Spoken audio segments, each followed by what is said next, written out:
Dans Matthieu 8, verset 28 jusqu'au verset 34, Jésus arrive dans le pays des Gadaréniens, il délivre 2 démoniaques dont personne n'avait réussi à prendre soin, et pourtant, toute la ville va sortir à sa rencontre et les gens vont supplier Jésus de quitter leur territoire. Jésus, va-t'en, laisse-nous tranquille, on ne veut pas de toi ici, va-t'en. Bienvenue pour ce nouvel épisode de notre podcast Partage Apostolique.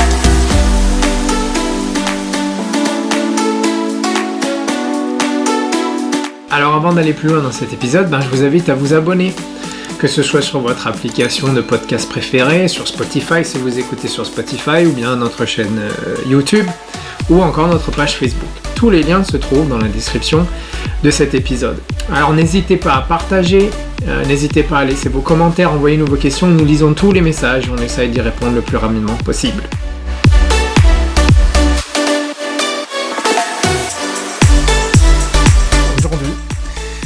On va lire ces passages dans Matthieu 8, verset 28 jusqu'au verset 34. On lit, lorsqu'il fut arrivé à l'autre bord, dans le pays des Gadaréniens, 2 démoniaques sortant des sépulcres vinrent au-devant de lui. Ils étaient si furieux que personne n'osait passer par là. Et voici, ils s'écrièrent, « Qu'y a-t-il entre nous et toi, fils de Dieu ? Es-tu venu ici pour nous tourmenter avant le temps ?» Il y avait loin d'eux un grand troupeau de pourceaux qui paissaient. Les démons priaient Jésus, disant, « Si tu nous chasses, envoie-nous dans ce troupeau de pourceaux. » Il leur dit, « Allez !»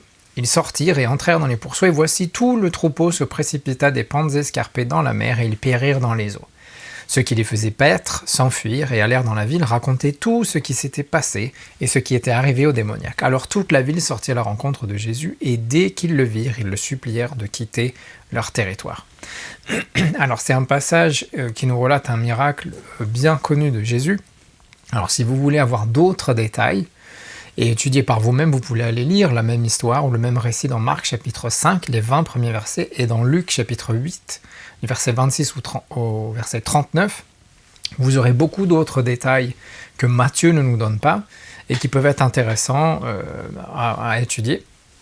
Et dans la plupart de nos Bibles, les chapitres ils sont divisés ou ils sont regroupés par événement ou par sujet ou par récit. Alors on va trouver souvent une rubrique, et puis l'histoire ou le sujet en question, et puis la rubrique suivante, et l'histoire et le sujet en question, la rubrique suivante et l'histoire, et ainsi de suite. Mais l'événement qu'on lit aujourd'hui, ou qu'on a lu aujourd'hui, il n'est pas limité seulement au bloc de versets qu'on vient juste de lire, et fait partie intégrale d'une histoire beaucoup plus grande, beaucoup plus importante, qui s'étale un peu plus sur la longueur, qui est plus complexe que simplement le fait d'avoir 2 démoniaques qui sont délivrés, et un groupe de villageois qui viennent et qui disent à Jésus « Va-t'en, on ne veut pas de toi ici ». Et pour pouvoir faire ça, pour avoir cette grande histoire, on a besoin de reculer un petit peu et de reculer au verset 23. Et c'est là qu'on va commencer à lire. Il monta dans la barque, c'était Jésus, et ses disciples le suivirent. Et voici, il s'éleva sur la mer une si grande tempête que la barque était couverte par les flots. Et lui, il dormait. Les disciples s'étant approchés, le réveillèrent et dirent « Seigneur, sauve-nous, nous périssons !» Il leur dit « Pourquoi avez-vous peur, gens de peu de foi ?» Alors il se leva, menaça le vent et la mer, et il y eut un grand calme. Ces hommes furent saisis d'étonnement. « Quel est celui-ci, disaient-ils, à qui obéissent même les vents et la mer ?» Et alors on lit cette histoire-là, on se dit « Waouh ! Quelle histoire ! Qu'est-ce qui vient de se passer ? Qui est vraiment ce Jésus ?» Alors jusqu'à ce point-là, où on lit ici le récit avec la tempête, les disciples avaient seulement vu Jésus faire des miracles de guérison. Donc ils savaient que Jésus pouvait guérir, qu'il pouvait guérir, ils n'avaient aucun souci avec ça, ils étaient convaincus, mais c'est tout ce qu'ils avaient vu Jésus faire jusqu'à maintenant. Et on a l'impression, quand on lit toutes ces différentes petites histoires à ce moment-là, que peut-être Jésus avait décidé, ok, ils savent que je peux guérir, maintenant c'est temps de passer à l'étape suivante, c'est le temps pour eux de découvrir autre chose que je suis capable de faire, c'est temps pour eux d'aller au niveau suivant, et de continuer à progresser, d'aller à l'étape suivante. Alors maintenant que la tempête elle est calmée, les disciples et Jésus arrivent avec le bateau de l'autre côté, et puis l'histoire elle continue. L'histoire elle s'est pas arrêtée là, l'histoire continue. Et alors j'imagine les disciples qui sont probablement toujours en train de relater ce qui s'est passé sur la mer avec la tempête, de revoir encore et encore peut-être cette scène qui s'est jouée dans leur pensée, qui s'est jouée devant eux, peut-être ils la relatent, ils la revoient encore dans leur pensée, ils en discutent entre eux. toujours probablement interloqués, mais comment est-ce qu'il a fait ça? On savait qu'il pouvait guérir, mais calmer les vents et la mer comme ça, c'est nouveau ça, dis donc.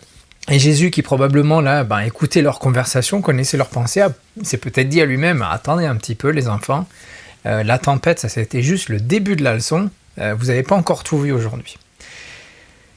Et alors qu'ils sont là probablement en train de discuter, de se relater ce qui s'est passé sur le bateau, voilà que surgissent du cimetière les 2 démoniaques dont on a lu le récit aujourd'hui, et qui courent vers Jésus, et les démons qui sont eux, ils crient, mais qu'est-ce qu'il y a entre toi et nous, fils de Dieu? Est-ce que tu es venu pour nous tourmenter avant l'heure? C'est pas...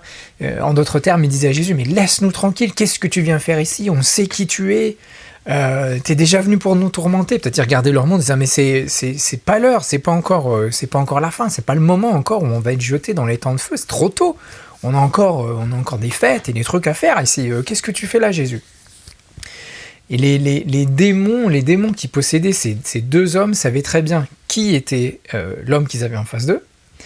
Et ils savaient très bien que ça sentait le roussi pour eux, tout simplement. Ils connaissaient leur destinée. Ils savaient que leur venue, ils seraient jetés dans les temps de feu, avec le diable et tous les démons. Les démons qui possédaient ces 2 hommes, ils avaient le contrôle du territoire, ils étaient très violents, personne n'avait réussi jusqu'à présent à les maîtriser. Ils faisaient peur à tout le monde, personne n'osait passer à proximité. Je crois que c'est Marc ou Luc, je ne sais plus lequel des deux, mentionne que personne n'osait passer dans les environs du cimetière, parce que tout le monde avait peur, donc les gens, on imagine, en fonction de là où ils voulaient aller, probablement faisaient des détours. Et les démons savaient, lorsqu'ils ont vu Jésus descendre de cette barque ce matin-là, que la fête, elle était finie. Et ils prennent les devants, ils essayent de se défendre, de se protéger, de protéger le territoire sur lequel ils ont domination. Et ils courent vers Jésus en disant, mais Jésus, laisse-nous tranquille, c'est pas l'heure, c'est pas encore la fin, laisse-nous tranquille. Mais ça n'a pas fonctionné. Alors, du coup, ils changent de tactique et ils prient Jésus, ok, si tu nous chasses, alors on veut que tu nous chasses dans le troupeau de cochons là-bas. Et on doit se rappeler que pendant tout ce temps-là, l'interaction entre Jésus et les démoniaques, les disciples, ils sont présents, ils sont autour, ils regardent ce qui se passe. Ils étaient probablement toujours en train de peut-être de discuter de ce qui s'était passé avec la tempête et tout, d'analyser un petit peu tout ça, et puis là ils sont interrompus dans leur conversation, dans leur réflexion avec la scène qui est en train de se jouer devant eux, entre Jésus et les démoniaques, et Jésus chasse les démons filent dans le troupeau de pourceaux, les cochons dévalent la pente, la montagne, dans le lac, et le troupeau entier se noie. Et moi, j'imagine là les disciples qui sont là, debout, choqués, bouche bée, peut-être le mâchoire qui est tombé jusque par terre, qui penche jusque par terre, ils ont dû ramasser, ou je sais pas. Et ils se regardent probablement l'un l'autre, ils regardent le troupeau au loin de cochons qui s'est noyé. Imaginez 2000 cochons, c'est assez conséquent, donc il devait y avoir... sur le bord du rivage, il devait y avoir des centaines et des centaines, ça devait s'étaler sur des dizaines de mètres, tous les cochons qui étaient morts, et qui se regardent entre eux, c'est se dire, mais t'as vu ce que j'ai vu? Qu'est-ce qui se passe aujourd'hui? Et alors qu'ils sont probablement en train d'essayer de doucement revenir à eux, probablement Jésus les interloque, les interrompt dans leur rêvasserie, si je peux dire ça comme ça, en essayant, par exemple, de demander à Pierre, Pierre, est-ce que t'as une tunique en plus? Et Pierre, qui était en train de réfléchir, peut-être de discuter avec Jean, qu'est-ce qui se passe? Il dit, oui, quoi, Jésus, qu'est-ce que tu veux une tunique? Oui. Peut-être il regarde dans son sac, il avait une tunique, il la donne à Jésus, il se fait comprendre pas, je sais pas pourquoi Jésus veut une tunique, il vient de chasser des démons et les cochons dans l'eau, là, et puis Jésus veut une tunique, ok. Et peut-être Jésus se tourne vers un autre disciple pour demander la même chose. Et j'imagine dans la tête des disciples à quel point ça devait carburer de se dire d'abord la tempête, la conversation avec les démoniaques, maintenant les cochons. Les disciples devaient se demander, qu'est-ce qui se passe? Est-ce qu'on rêve? Est-ce que c'est un cauchemar? On va se réveiller? Qu'est-ce qui se passe? Tout ça dans une seule et même journée, ça fait beaucoup. Et pendant que finalement les disciples essayent de se calmer, de gérer cette situation, ils essayent d'aider ces 2 hommes à s'habiller. La Bible nous dit que les 2 démoniaques étaient nus. donc probablement ils essayent de les aider à s'habiller et tout, et ben les bergers qui s'occupaient du troupeau de cochons, eux ils sont courus en ville pour aller raconter ce qui venait de se passer, et notamment qu'ils venaient de perdre 2000 pourceaux. Alors la région dans laquelle ce passage ou cette histoire se déroule, c'est pas une région juive, et c'est une région où les pourceaux, les cochons, c'était une source de revenus d'abord, et puis une source de nourriture pour tous les environs. Donc vous imaginez facilement que 2000 cochons qui viennent de se noyer, c'est énormément de nourriture et énormément d'argent qui subitement vient de disparaître. Et donc on peut imaginer tout ce qu'ils pouvaient penser, de se dire après avoir perdu autant d'un seul coup. Alors on peut imaginer c'est les villageois qui sont choqués en entendant la nouvelle, qui probablement se mettent en colère, qui doivent être très fâchés, et ils courent hors du village ensemble pour aller vers ce monsieur, ce groupe de gens là qui a occasionné cette énorme perte. Et ils devaient probablement être très en colère et de se dire l'un l'autre, mais tu vas voir, lui, on a perdu beaucoup d'argent, et qu'est-ce qu'on va manger, comment est-ce qu'on va vivre, on va lui faire passer un sale quart d'heure à celui-là quand on va l'attraper. Et donc ils étaient probablement déterminés à, j'imagine, peut-être faire passer un sale quart d'heure à cette personne ou ce groupe qui venait d'occasionner la perte de leur troupeau. Et alors qu'ils arrivent vers Jésus et les disciples, ils voient les deux démoniaques, dont tout le monde avait peur, les deux mecs qui sont habillés, les mecs qui sont dans leur bon sens, ils sont tout à fait normaux, et là les villageois, j'imagine que ça a été la goutte qui a fait déborder le vase, qui fait que, en plus d'être interloqués, maintenant ils sont encore plus effrayés. Ils avaient peur des deux démoniaques, mais là maintenant, j'imagine les jambes qui tremblent, ils devaient devenir tout pâles, et de se dire, mais qu'est-ce qui se passe ? D'abord nos cochons, maintenant les deux démoniaques là qui ont l'air tout à fait normaux,